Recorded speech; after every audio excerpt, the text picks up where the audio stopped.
We're going to talk about Europe today. We're going to talk about the transatlantic flank attack. We're going to go into France and Spain. I want to hit one story that's related first, which is this probably the biggest story of the year in 2026 from the Blob's perspective. The reason that this stream is focused on Europe, I did this the week of the transition. We had just won the election. It's November 2024. God, we were so young back then. Guys, it's been 13 months since the Trump administration started. That's it.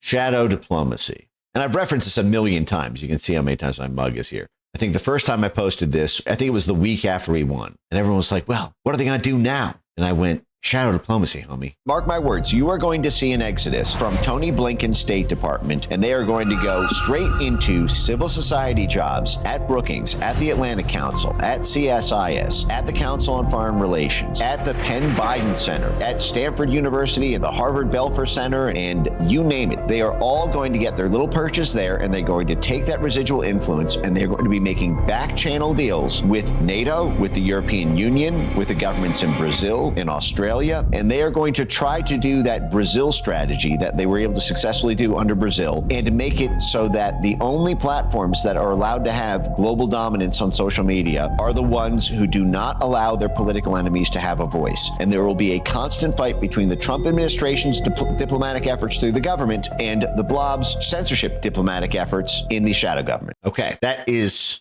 now fully upon us. The Ben Stradamus prediction has now fully come true. If action had been taken immediately last year, I think we could have prevented the situation we're in right now, but at least we are now starting a fire on this. Now, why is this important? Well, let's go over just quickly, and we're going to return to this in depth. A couple big things happened last week that we talked about. France raid X 5 days ago. X offices raided in France. UK opens fresh investigation into Grok. The French offices of Elon Musk's X have been raided by the Paris prosecutors' cyber crime unit. Basically, they're using like Grok video content that you can put someone in a bikini sort of thing. But they're going to snatch up all the files. It ain't about that. That's a pretext. In Spain, you guys probably saw this clip. Spain wants social media executives to be held personally liable for platform violations. So Elon in jail, Zuck in jail, or financially fined personally, controlling the algorithm, weapons of mass deletion, prosecutors making a criminal. Platform executives legally. Starting next week, my government will implement the following actions. First, we will change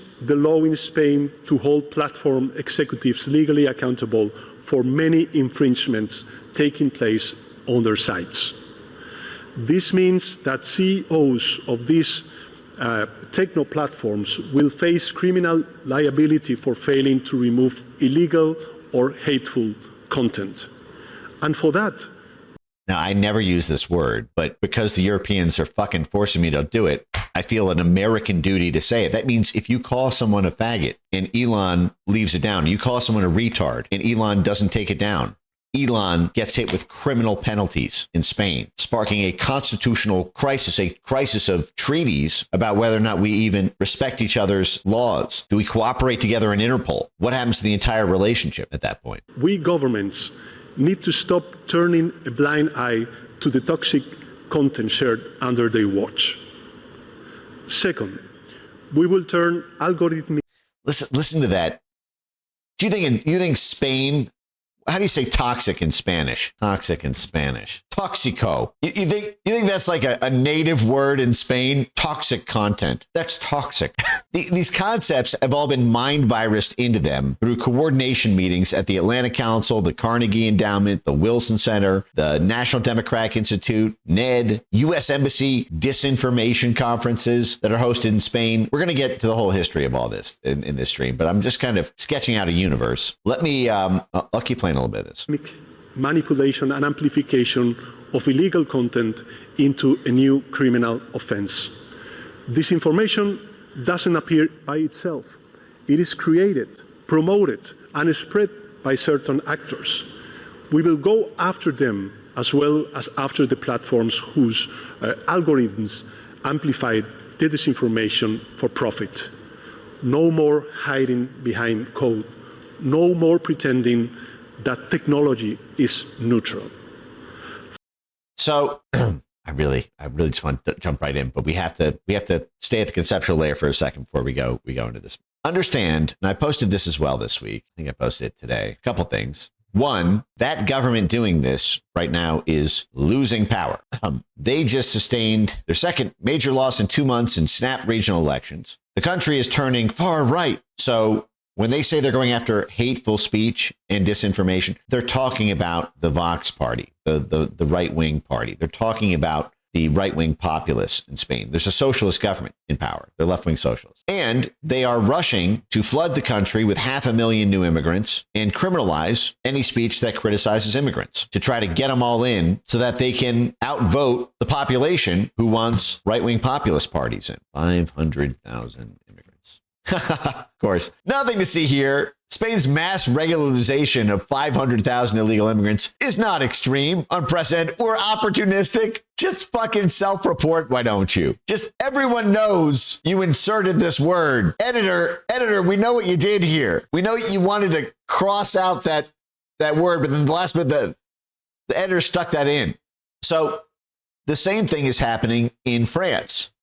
Let me show you in France. France just voted to move forward a proposal to allow non-French citizens to vote in their elections. What's happening in France? The French Marine Le Pen's party, the far right party in France, is way up in the polls. And in fact, there are democracy lovers over at Bloomberg who made such a big deal about threats to democracy. They just posted this today, just ratioed them into oblivion on their replies. But it's worth noting this here. Macron gifted a chance to start making France more Le Pen proof. That's Marine Le Pen, the right-wing populist Trump of the Champs-Élysées, who has been the boogeyman of NATO now for a decade, and her family before that. Le Pen proofed the elections. Remember, they arrested Marine Le Pen and banned her from running because she was up 11 points in the opinion polls last year. She was up 11 points in the early polling. So they arrested her and then banned her from running in the next election. So they're going to have to put up somebody else. But even that's not enough. They think her party's going to win. With Marine Le Pen's national rally strongly positioned for next year's election, Macron, the fixé of Jeffrey Epstein, is now installing basically an economic minister that even if Marine Le Pen's party wins, he will not be able to be voted out. That's democracy, baby. A sweet, succulent meal, rather than whoever wins the vote to replace him. A golden opportunity to make France voter-proof.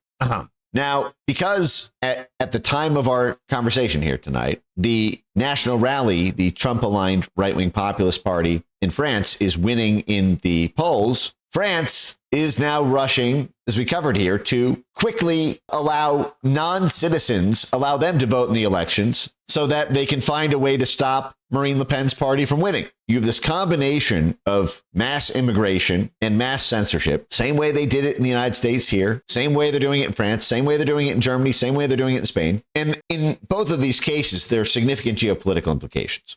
I'll table that because we're going to go through these countries one by one, and we're going to go through how the sausage was made. And the first thing to understand is that I think I can safely say I can report to you from the front lines of what this government is doing with the folks that I've been talking to and everything. And what I can say is that nobody currently is working on this. There's one person, but that person by themselves is not going to have enough pull to do what needs to be done. That person is the wonderful Sarah Rogers. Sarah Rogers is great. She gets it.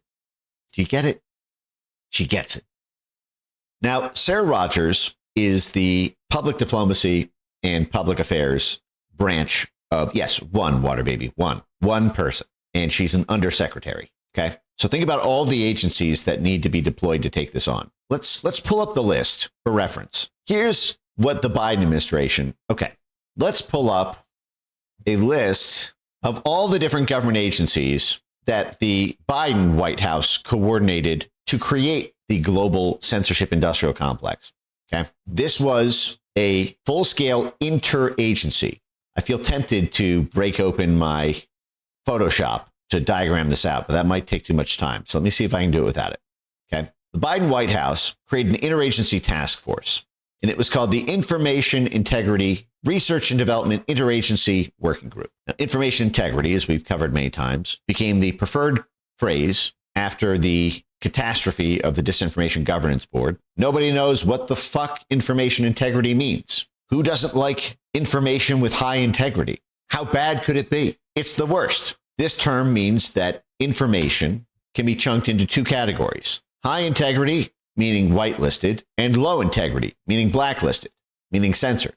So information integrity is total control over information. What information you can share on social media, what information can be amplified in algorithms, what information we want foreign countries to make illegal if it supports a political party that we don't want to win the election, etc., etc.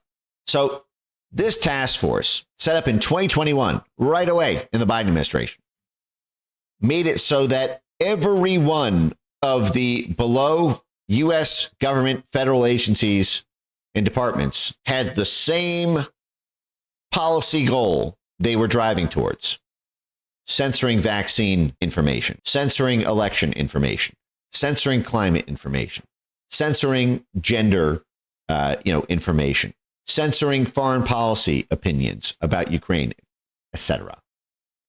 Okay? You have your Central Intelligence Agency, CIA, controlling the media, the White House Domestic Policy Council, DARPA, DHS, the Justice Department,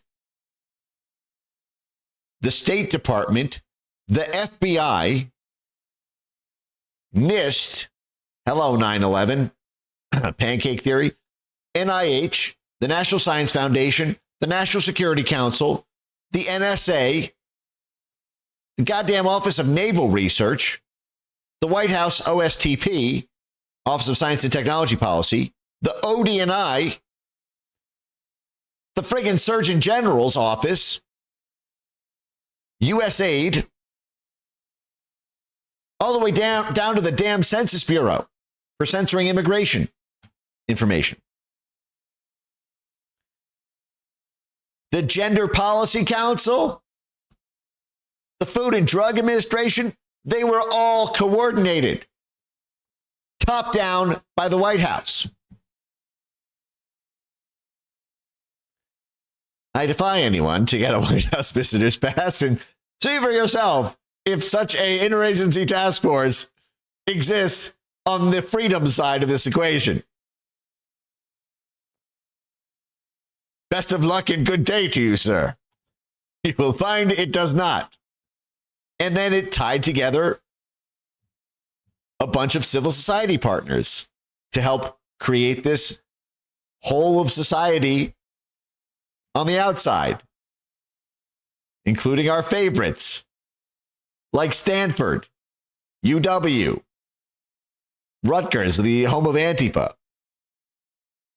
You had non-profits, corporations, individuals all answering to this task force, like fucking NewsGuard. And Bill Burns, the CIA director's Carnegie Endowment for International Peace. Aspen Digital, who ran the Hunter Biden pre-censorship strategy meeting to pre-censor the Hunter Biden laptop story. All the way down to the American Association of Retired Persons. This thing hit every demo. Black, white, old, young, gay, straight, cis, trans, CIA, FDA. You know what we've got right now, guys? And I'm sorry to say it. I'm not trying to black pill you. I'm trying to white pill you that a tiny little glimpse of a fire is being started. We'll see where it goes. But you know what we have against all of this? The CIA, the NSA, the ODNI, the State Department, fucking DARPA, Naval Research, every friggin' agency, the Justice Department, the FBI. Against all of this, a trade. Every intelligence agency, military and statecraft organ of the United States government. And for us, on the other side, I offer a fair trade. But we have a Sarah Rogers. That's where we are right now. Now, it's a natural place, and she really is fantastic. And what she did this week is a potential game changer. But it's one person at an undersecretary role in a single agency. So let me explain maybe the background of this a little bit. If you guys remember, the homie, Darren J. Beatty. Darren Beatty was the acting head of the State Department's Public Diplomacy and Public Affairs. It's called the R branch of state. Okay, he was the Undersecretary of State for Public Diplomacy. Worked with Darren for years. He's awesome. He gets all this. He was the acting undersecretary. So it goes Secretary of State and then undersecretary and then assistant, deputy assistant. So it is a very senior level post. And if you remember, we covered public diplomacy many times in these streams. Public diplomacy was how they laundered the censorship industrial complex in the very beginning. If you guys remember the Global Engagement Center, we went over the history of this many times. Global Engagement Center, may it rest in peace. That's a shame. That's a shame.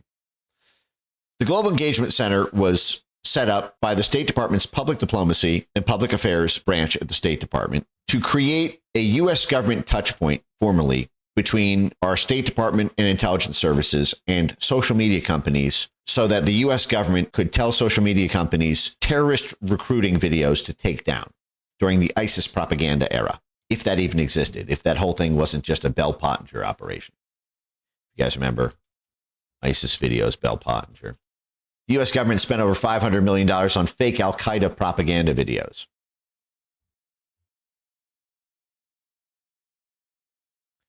The Pentagon hired Bell Pottinger, a black ops PR firm, to make a bunch of these al-Qaeda propaganda videos. But regardless of whether or not you think the ISIS thing in 2014, 2015 was an op, it was set up for that. And then basically when ISIS was eradicated in 2017, I'll asterisk that.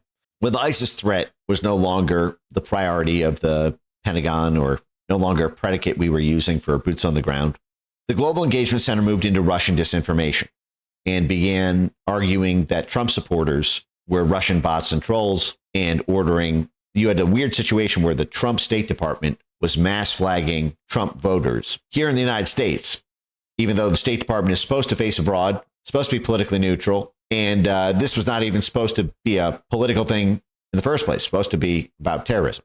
So because that was where the Global Engagement Center was set up, it was sort of a natural place for Darren and now Sarah, because Darren was the acting.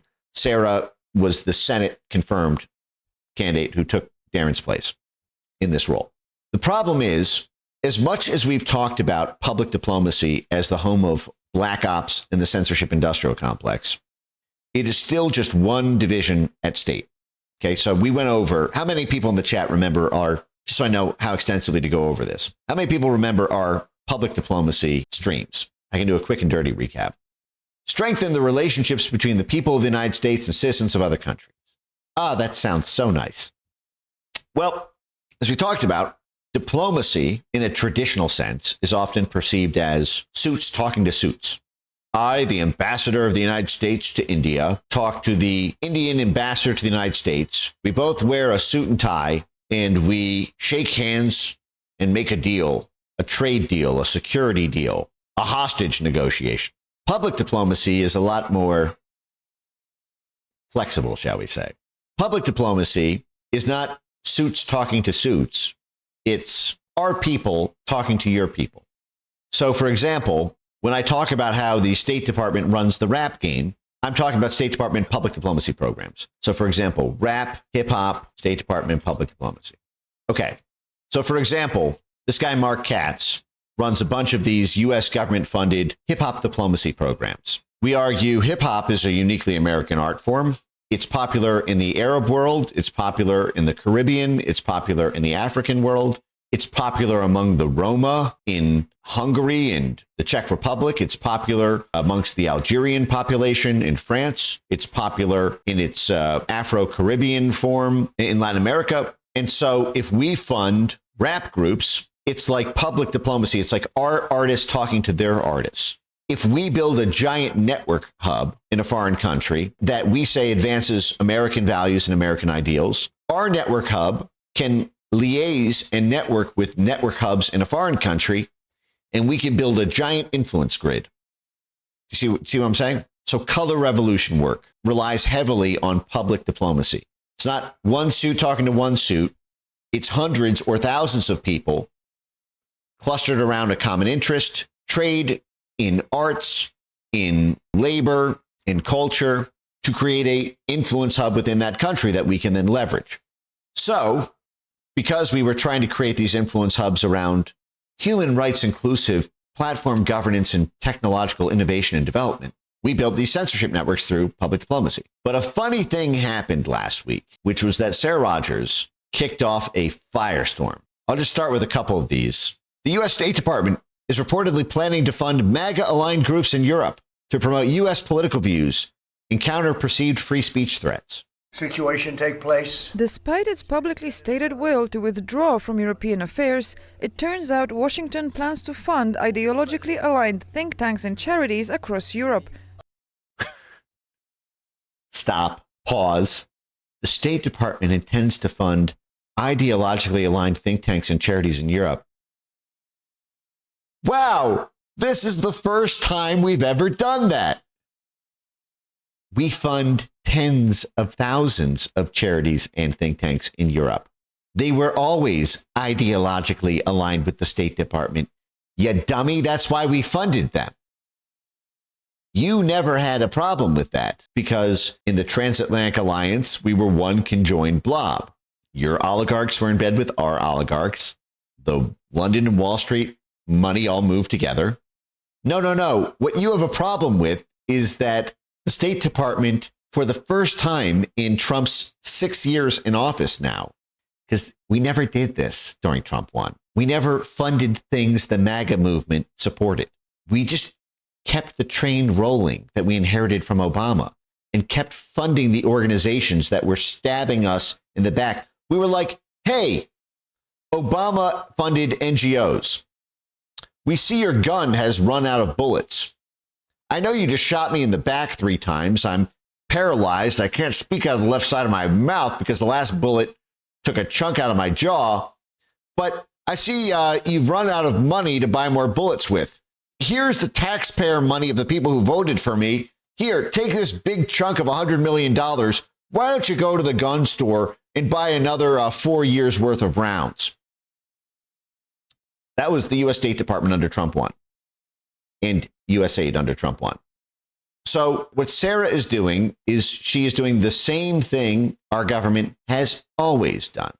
In fact, the same thing they cried bloody murder that if we stopped doing for a fraction of a second when we announced the closure of USAID, she's just got one little office with a very modest budget that's having the temerity to reselect the recipients of that traditional sourcing of funds that we give to ideologically aligned groups in foreign countries. So bear that in mind. When she says ideologically aligned, it's always been, sweetheart. What's the meme? You're telling me the U.S. government funds ideologically aligned groups in foreign countries all over the world? Always has been.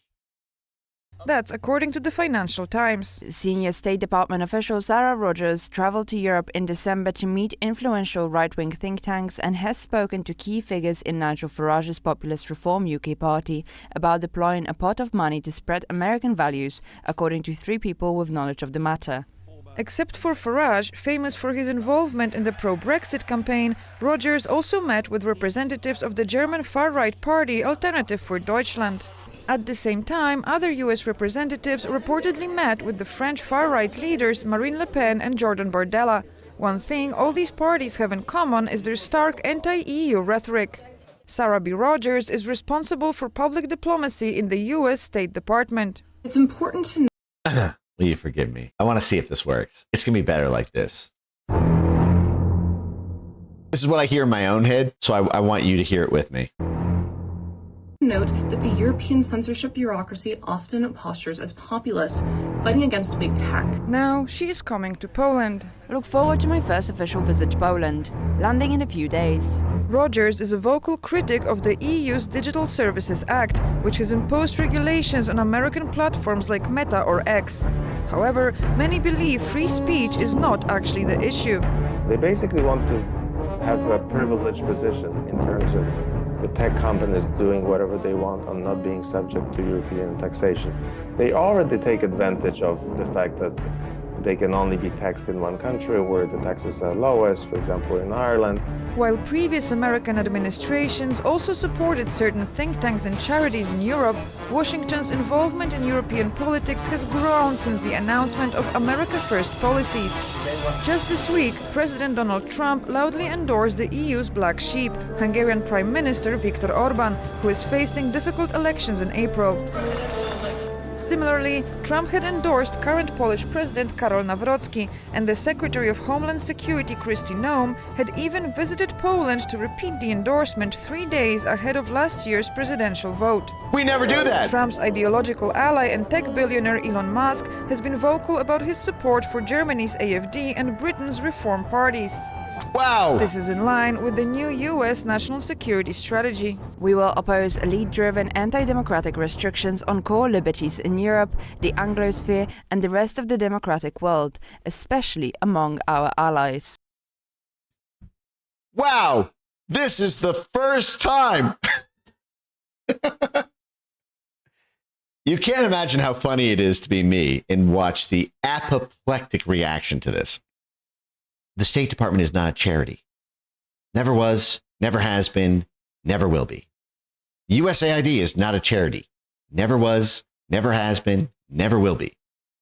Every time the U.S. government has ever given any grant anywhere out of the State Department or USAID, it has been the same mechanism for the same purpose to suit the foreign policy of the administration dispersing the funds. The problem is it took until February 2026, after being in power 2017, 2018, 2019, 2020, 2025, and approximately 35 days of 2026 for us to get the brilliant idea to take that pool of money and stop funding the bullets shooting us in the back and actually deploy that in a way that advances the foreign policy that we said we were going to do, that we campaigned on, that you voted for us to do. But because this is literally the first frigging time we have done this after over 5 years in office, we're doing the thing that they fear most. Let me asterisk that. We are doing the world's tiniest fraction, a sliver of a pinky finger, of what is done all day, every day by every administration before us. But it is the thing that works. It is the thing that is the motor engine of American power and the power to implement our foreign policy. So it's like we've accidentally stumbled upon the brilliant idea to actually do what they do. And because we're finally starting to potentially deploy even a fraction of that, a tiny, tiny little 1/1,000,000th fraction of that, it is causing fucking seizures in the blob. Now, let me explain this. Now, I don't know what's in her mind when she's doing this. I'm not speaking for the U.S. federal government when I say this. Let's take an example. Come on, baby. Let's see if, here you go. Okay. Nope. All right. They mentioned Germany, right? Sarah met with representatives from the German AfD party about a potential pool of funds to be made available to promote the American value of free speech. Well, riddle me this, apoplectic blob slop media. Explain this one. One of my favorite anecdotes of how U.S. taxpayers paid the bill to swing the German elections for the Green Party and against that very party, the AfD, Alternative for Deutschland, is when the State Department's NGOplex and CIA cutouts censored social media to stop Germans from, quote, meddling in their elections.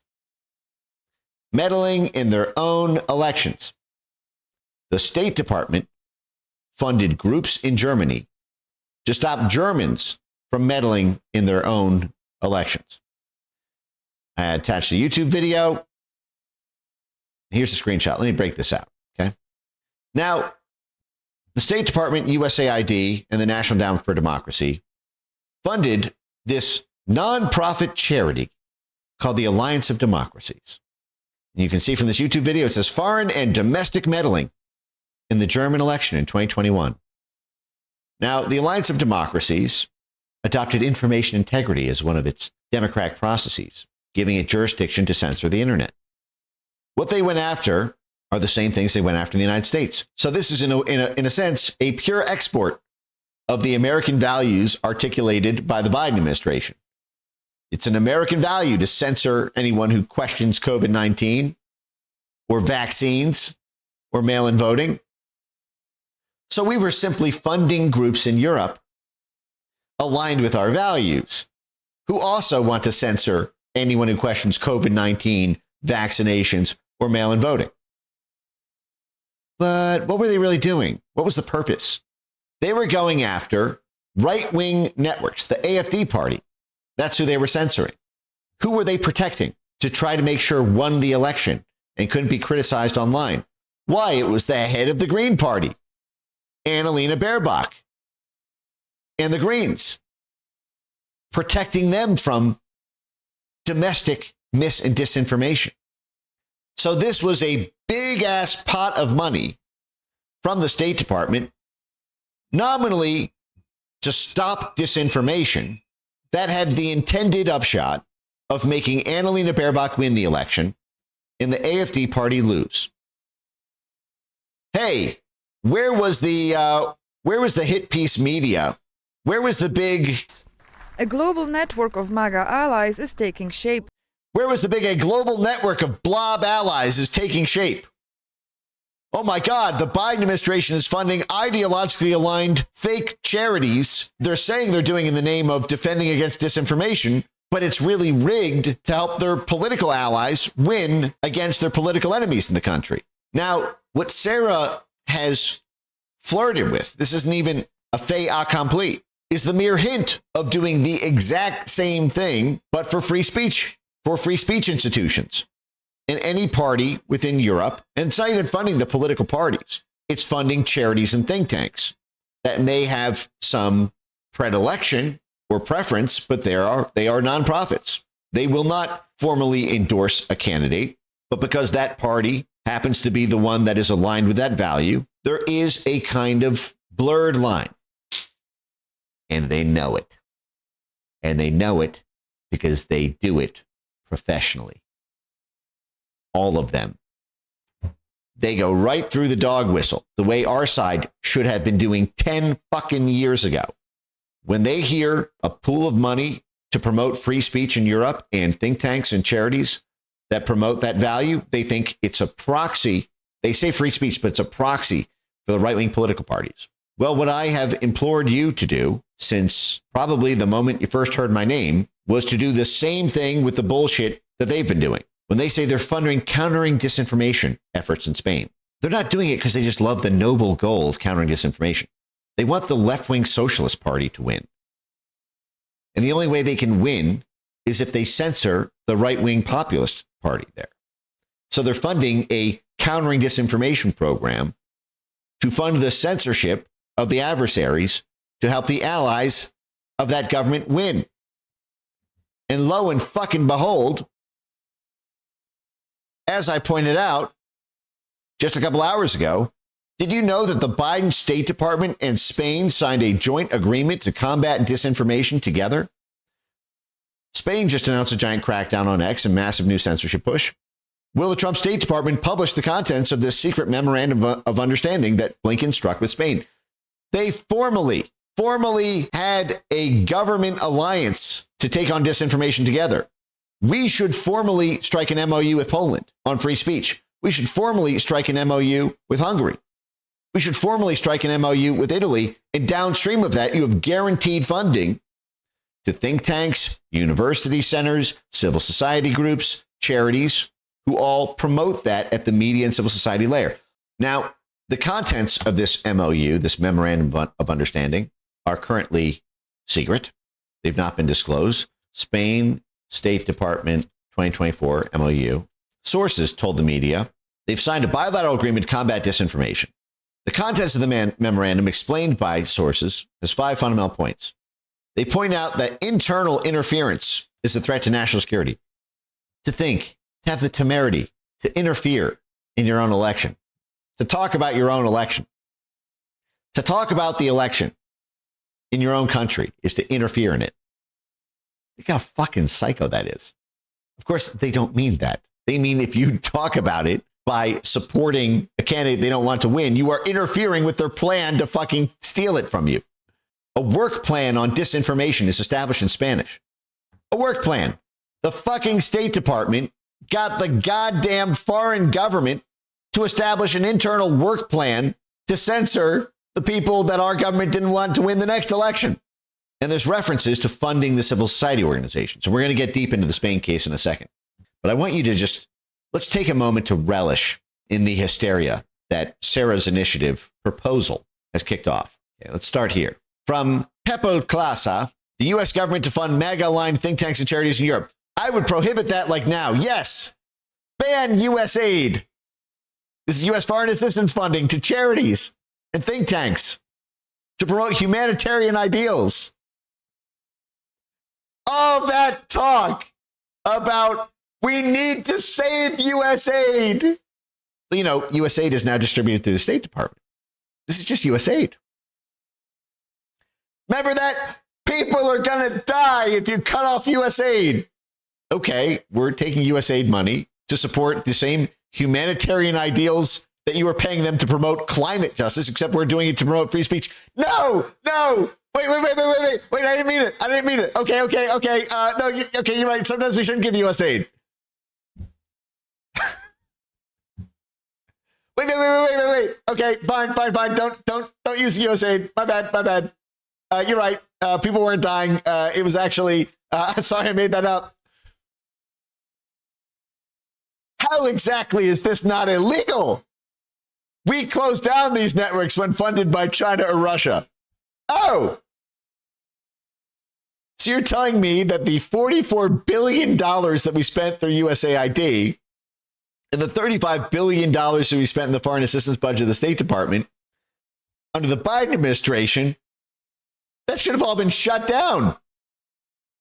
When the Biden State Department funded the fucking Open Society Institute to run fucking rent-a-riots in Ukraine, Ukraine should have shut that down.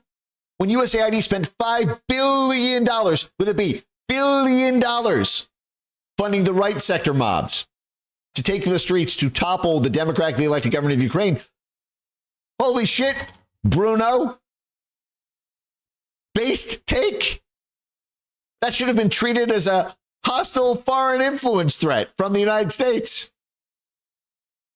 And Yanukovych should still be the democratically elected president of Ukraine instead of having to flee in a fucking helicopter to Moscow because of interference from the United States government.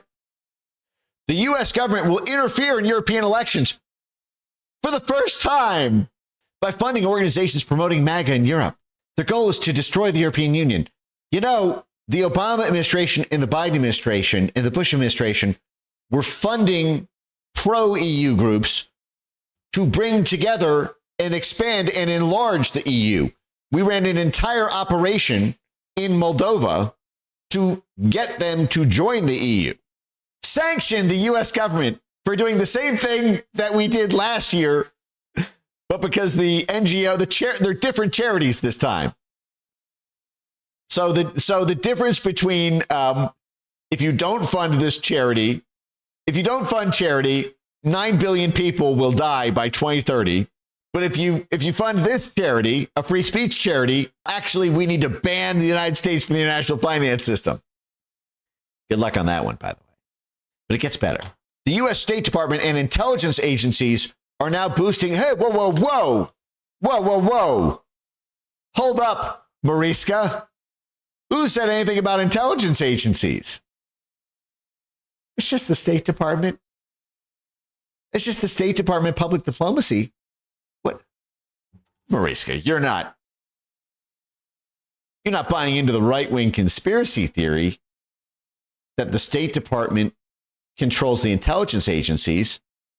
You don't think the CIA director reports to the Secretary of State. I don't know what would give you that impression. It's not like Mike Pompeo was promoted from CIA director to Secretary of State. It's not like that's literally the chain of command. It's It's not like the CIA was literally created to be the covert support staff of the State Department. Who said anything about intelligence agencies, Mariska? Have you been listening to too much Mike Benz? This is just a purely philanthropic, humanitarian, cultural exchange program that we're funding at the public diplomacy branch of the State Department. In fact, maybe we should fund these disinformation cells in Europe, because I think you sound an awful lot like a threat to democracy, Mariska, spreading these pernicious, toxic, destructive to the trust in our democratic institutions conspiracy theories about American intelligence services, our brave men and women in the U.S. intelligence services. Why, in fact, it's just like what Russia does. Backing these right-wing parties by proxy, by backing a bunch of peripheral charities and think tanks that might be associated with them. And this one, I think this one's my favorite. If the United States is going to interfere in the domestic politics of our allies, that's literally the job at the State Department, at the CIA, at USAID. You have a job to try to ensure the party most favorable to U.S. interests wins. That's literally your desk. If you are at the State Department and you're in the Europe and Eurasian Affairs State Department, every country in Europe, you have a party you want to win or lose. It's been this way for almost 3 centuries now. If the United States is going to interfere in the domestic politics of our allies, I see no reason why our allies should take it lying down. Many European countries have superb SIGINT capabilities, signals intelligence. I, an American, encourage foreign intelligence services to spy on U.S. government-funded NGOs. Now, if they did this a year and a half ago when we were in power, we would consider that an act of fucking war. But because one little department considers one cultural exchange program, all hell is breaking loose. Now, I think I only bookmarked and didn't send to myself my favorite one. I'll just describe it to you. One of these little blob monsters, the tweet to end all tweets. It called in response to this for Europe to pass transparency laws. All right, whatever. Let's just stick with this one.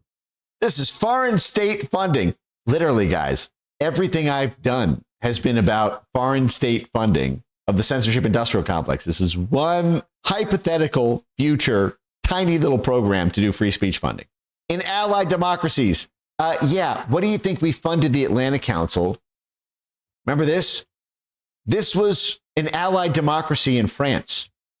This was the U.S. State Department funded over $1 million to this. The War Department funded over $1 million to this. USAID funded over $500,000 to this just in that calendar year. And the National Endowment for Democracy funded several $100,000 to this just in that calendar year. Millions of dollars to censor Jack Posobiec, WikiLeaks, and thousands of other accounts because they were posting misinformation about Emmanuel Macron. We were censoring Marine Le Pen's party to help Emmanuel Macron win the election. That's all it was. So we fund free speech and it happens to create a groundswell of support for Marine Le Pen. That's the way the cookie crumbles, baby. You set this system up. If this were Russia or China, we'd call it foreign interference. Okay, well, what did you call it when the Atlantic Council, funded by the State Department, more money than Sarah Rogers can deploy? What did you call this? Was this foreign interference? All these accounts in France talking about hashtag Macron leaks? Censoring French citizens ahead of a French election? Something tells me, because you wanted Macron to win, you welcomed that. U.S. state money funding MAGA-aligned groups is influence operations. Should be treated exactly that. Oh, so what was it in 2024? All the U.S. State Department money to charities and think tanks and civil society organizations in France, in Spain, in the UK, in Italy, in Germany, in Hungary, in Poland. You know, it's the same U.S. state money. It came from the State Department then. It's coming from the State Department now. Anyway, what one of these calls for says we're completely unprepared for this line of attack from the Trump administration.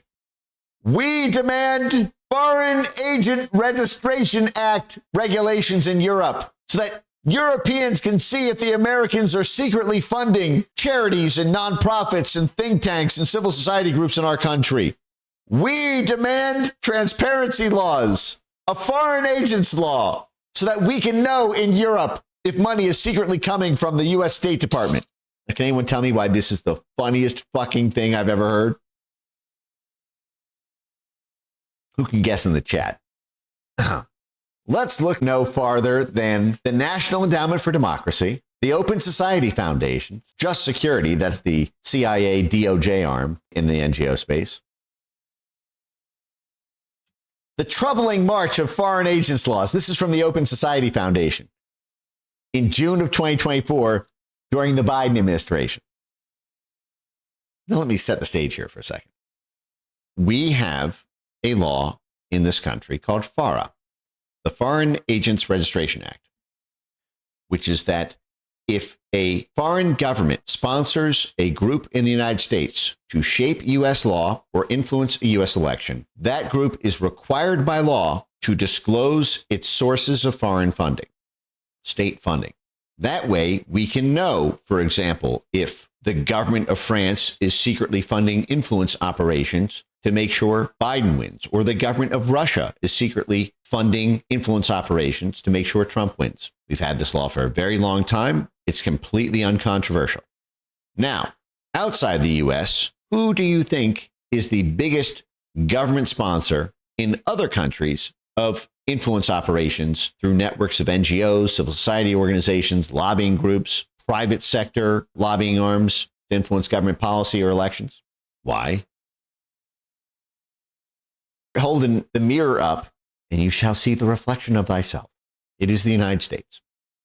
Now, by their very nature, disclosing in influence operation, yes, water paving. Ooh, I know, yes. Disclosing the influence operation kind of hurts the ability for the influence operation to work.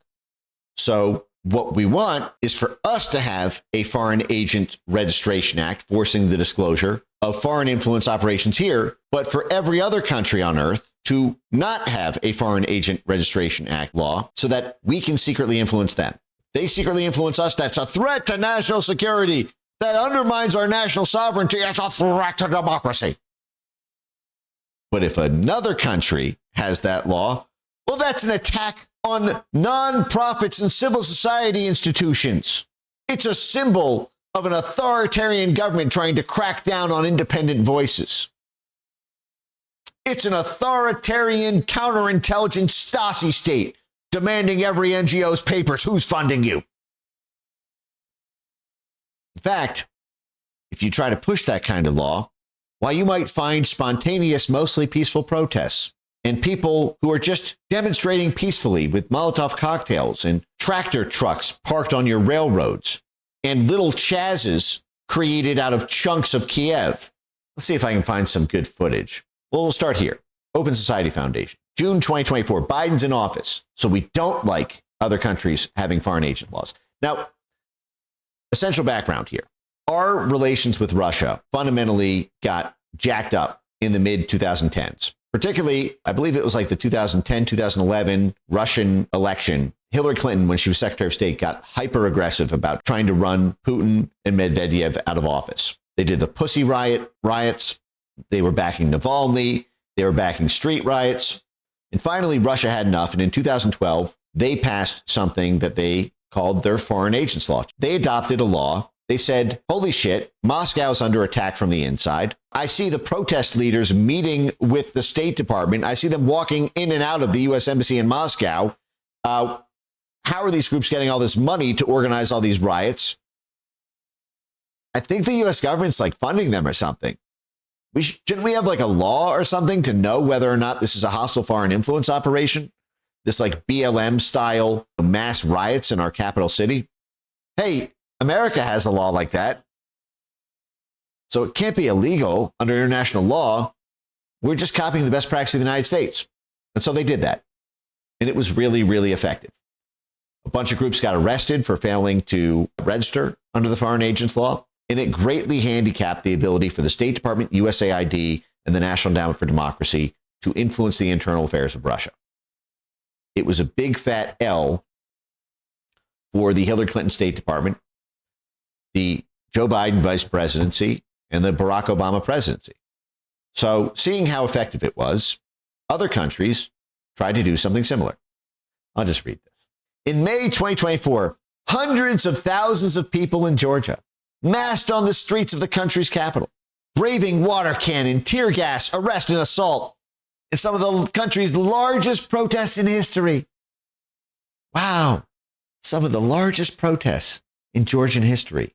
Well, they must have been protesting something really bad to bring that many people to the streets. What were they protesting? The outpouring of public anger erupted as lawmakers of the ruling party prepared to pass a new law on transparency of foreign influence. You think that's what brought hundreds of thousands of people onto the streets of Georgia? It's probably more like tens of thousands. Congress, I demand that we don't know if there's hostile foreign influence operations in our country. I demand you put the blindfold on me so that I don't know whether my university center or the NGO or the media outlet that I see on TV every day is secretly being funded by the Americans. By any foreign government. They're marching in the streets with pitchforks and Molotov cocktails. And we'll go and see some footage of this.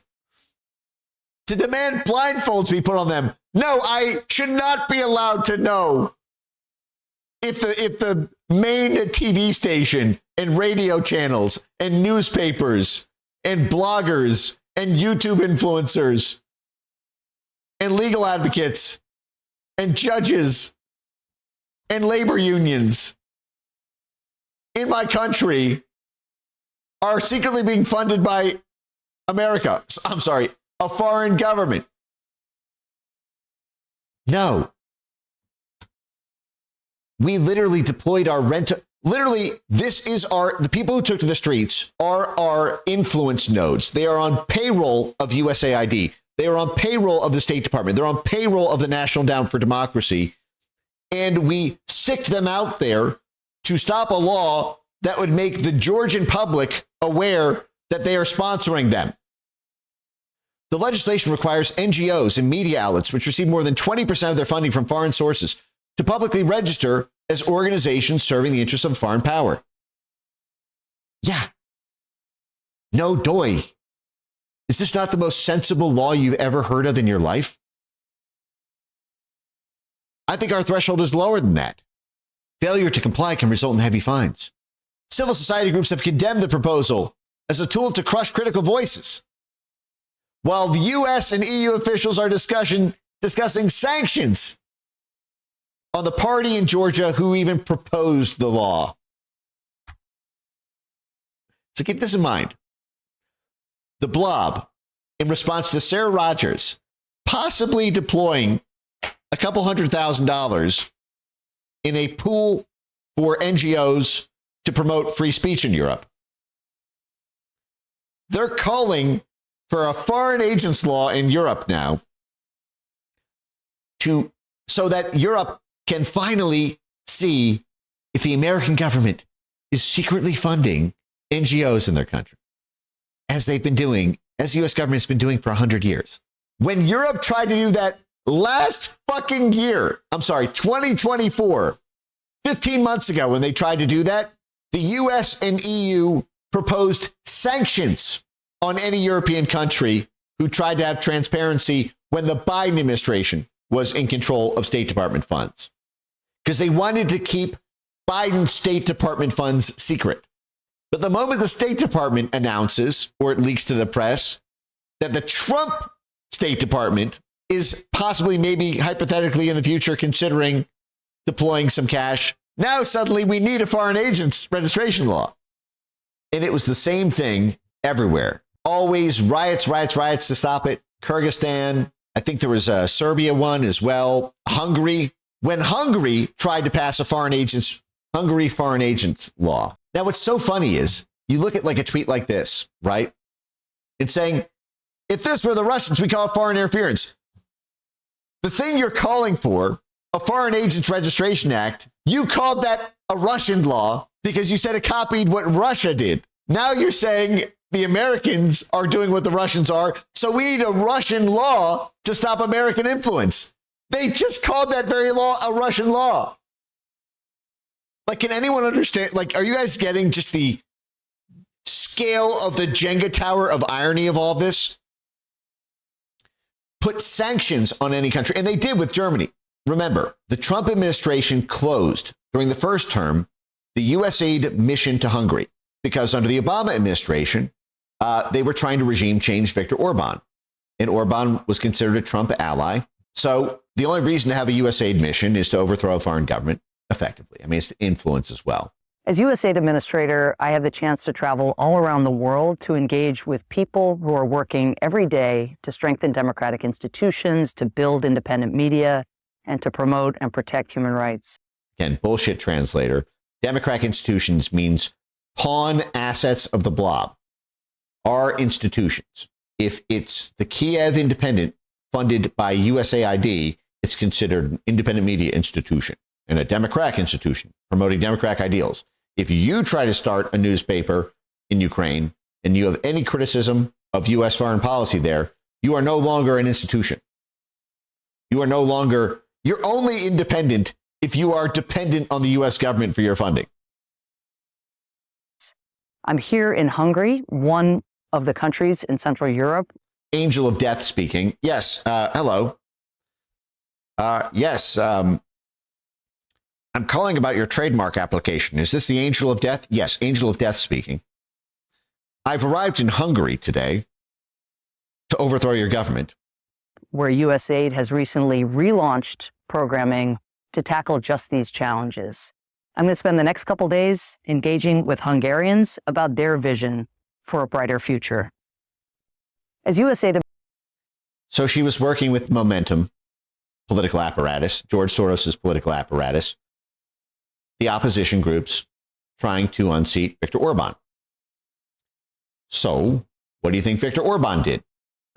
When Hungary tried to pass a transparency law so that USAID's freak puppets in Hungary, it would be known if they were getting USAID funding. They passed a law, a transparency law, foreign agents law, and the European Union said that you're an EU country. It's contrary to the EU treaty to know if the Americans are secretly funding.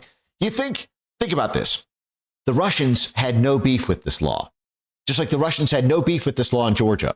It was the Biden administration, the EU, and the George Soros Open Society Foundation who didn't want a law that would require transparency about sources of foreign funding.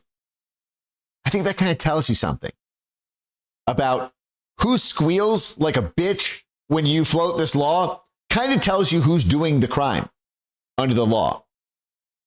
Same thing in Hungary. Europe had no problem with Hungary passing a Foreign Agents Registration Act. They're not funding all these groups in Hungary. They're not impacted by it. Yes, there's some trade agreements. There's some trade and commerce done among oligarchs of the countries.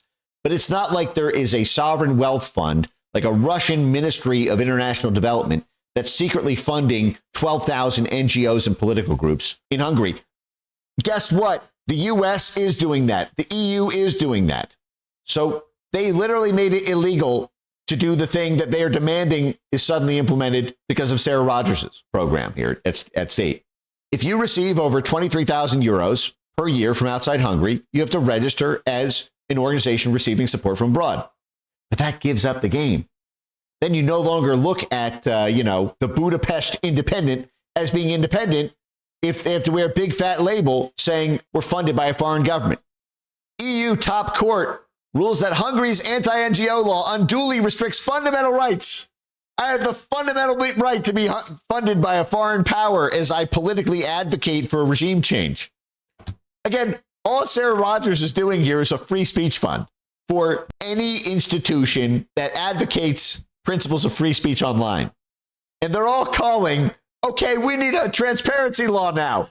5 minutes ago, we argued that should be illegal. And we had high courts in the European Union argue that it's a violation of human rights to know if the State Department is secretly funding something. But now that it's a different State Department, Suddenly, all of EU law has to be totally inverted. The rule of law has to be flipped on its fucking head because of an arts and culture program at the State Department doing 1/1 billionth of what they've done for a century.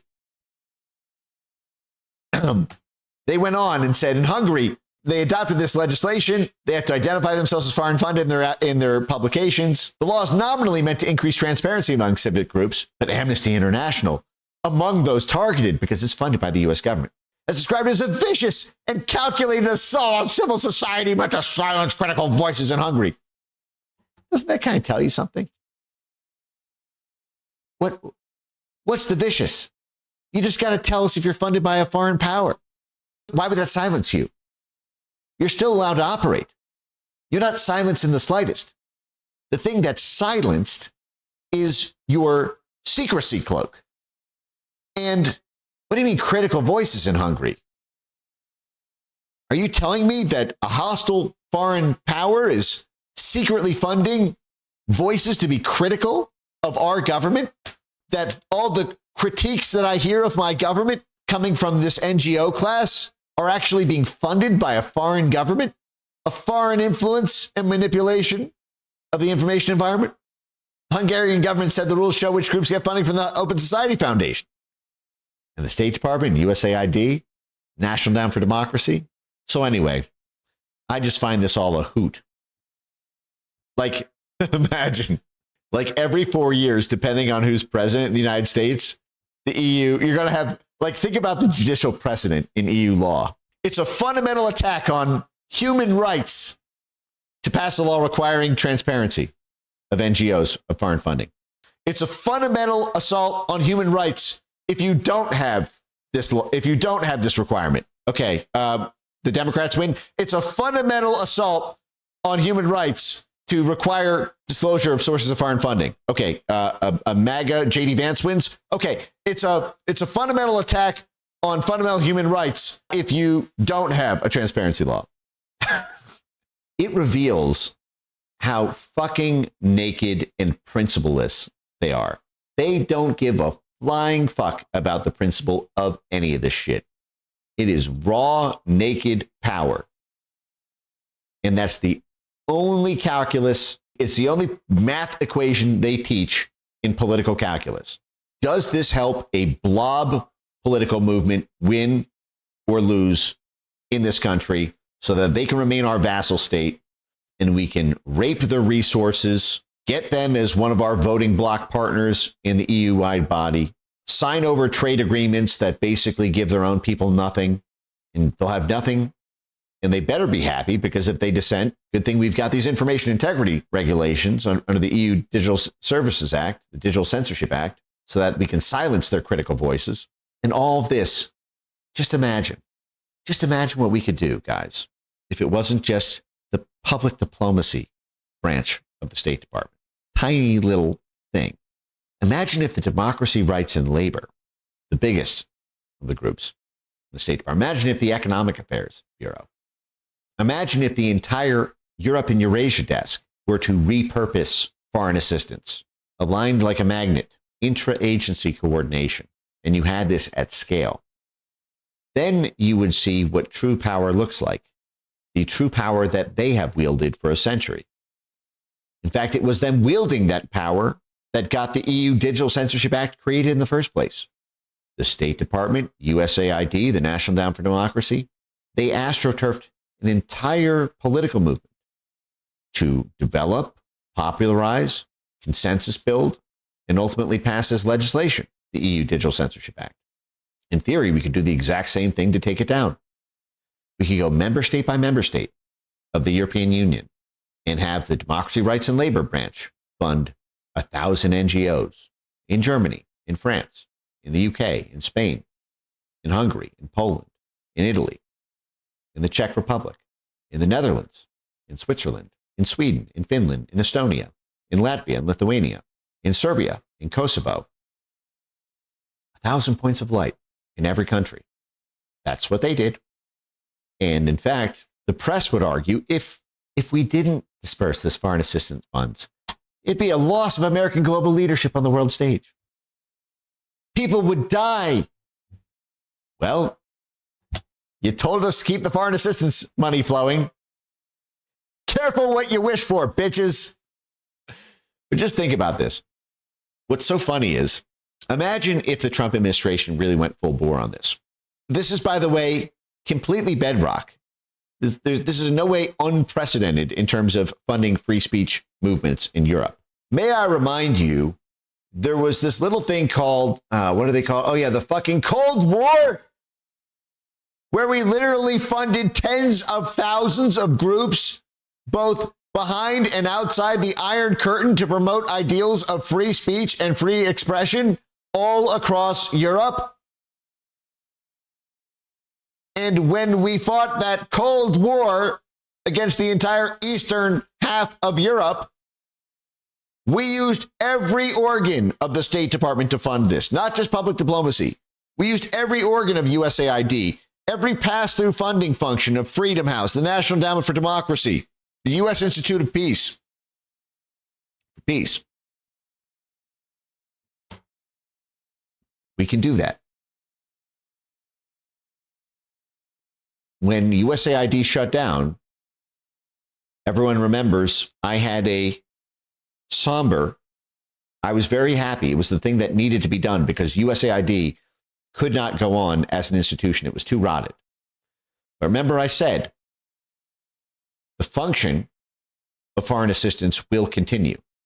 It has to continue in a new organization, or it has to have central control by the State Department, not be this independent body run by blob monsters that are unfireable. But if you don't have this apparatus, you will find yourself encircled by countries that do and by private profiteers who do. And you will find yourself outgunned in every private and public diplomatic endeavor. So why is Sarah Rogers alone in doing this? Why isn't the EUR Bureau, the Europe Bureau in the State Department doing this everywhere? Why isn't the Democracy, Rights, and Labor Group doing this everywhere? We need to have intra-agency coordination, and that will put Europe in a very funny position. Will they pass some foreign agents registration law, and then if Democrats win in 2028, will they immediately rescind that law Europe-wide? I wonder what Europeans would think of that. Oh, we've got this Foreign Agents Registration Act. Thank God we can see how the Trump administration is secretly funding our media organizations and NGOs and university centers and lobbying groups. Gavin Newsom just won. I demand we put the blindfolds back on. Well, the Newsom administration would absolutely want them to and use diplomatic pressure to get them to. And if they can't, they'll probably have to run everything through CIA rather than State Department and USAID, which is a lot more restricted when you do it as an intelligence operation. It means everybody's got to have security clearance. Everything's got to be laundered through a billion different Cayman Islands and Panamanian and Swiss bank accounts. Everybody's got to have a cryptonym. You have to have all your communications in a SCIF. You can't scale a CIA operation because people don't keep secrets very well. CIA operations work best when they are small, short in duration, you get in, you get out, or it's an election cycle thing. That's why it's easier to have it be above board, using the SWIFT system, not needing to launder every friggin' paycheck to every, third year school teacher in Kyrgyzstan, which is expensive and difficult and risky. It's easier when it looks above board because it's a CIA operation being funded by state, funded by USAID legally, because you're not violating foreign laws to give that money. If the Trump administration went full bore into this and gave Sarah the support that she needs, it would be a game changer. It would put us on the map on even footing with the blob itself. Does the Trump administration have the balls to do it? Do they have the brains to do it in a smart way? Will they coordinate at an interagency level? Because remember, it's not just the State Department. You've got military civil affairs. This is a national security issue. This is our soft power influence. This impacts the hearts and minds of the people, will impact their security posture.